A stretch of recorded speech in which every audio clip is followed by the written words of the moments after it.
Assalamualaikum warahmatullahi wabarakatuh. Bagaimana kabarnya anak-anak sekalian?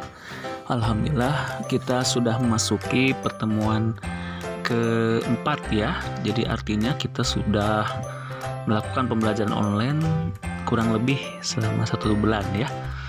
Nah, di materi berikutnya kita akan belajar tentang partikel penyusun benda dan penyusun makhluk hidup. Untuk mengetahui jenis-jenis zat yang menyusun suatu benda, maka kita bisa lihat ya di kehidupan kita sehari-hari. Jika kita membakar suatu benda, maka benda-benda yang kita bakar itu akan menimbulkan bau yang khas ya. Nah, bau yang berbeda-beda itu ditimbulkan dari zat penyusunnya ya. Jadi bila baunya yang kita cium itu berbeda, maka kandungan pada bahan itu pasti berbeda ya.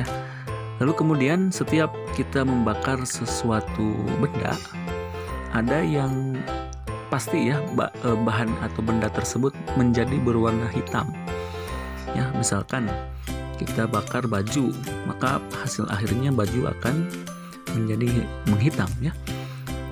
Kita bakar kayu pun akan menghitam. Artinya bahwa walaupun mereka baunya berbeda, tapi disusun dari jenis atom yang sama ya. Boleh jadi disusun oleh jenis atom yang sama, hanya ikatannya yang berbeda. Nah, oleh karena itulah apa sih yang menyusun benda itu? Nah, dalam video ini Bapak akan sampaikan bahwa suatu benda disusun oleh sebuah partikel ya. Nah, partikel itu dinamakan dengan atom ya. Jadi atom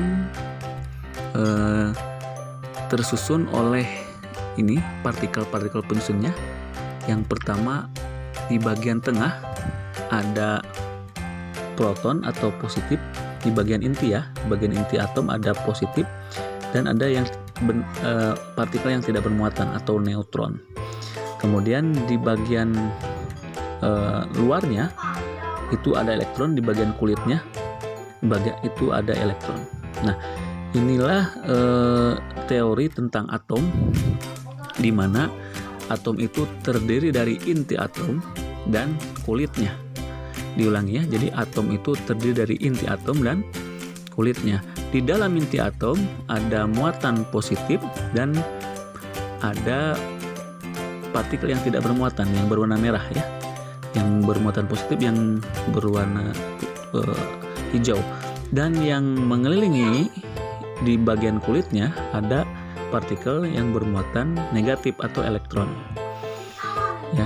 Nah, ini berdasarkan teori-teori yang telah dikembangkan oleh para ilmuwan, dari mulai John Dalton, kemudian Joseph John Thomson, kemudian Ernest Rutherford, Niels Bohr, dan fisika modern ya, para ahli fisika modern.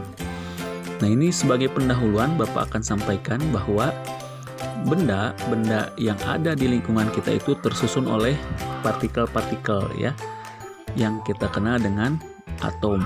Jadi atom itu adalah bagian terkecil yang menyusun suatu benda.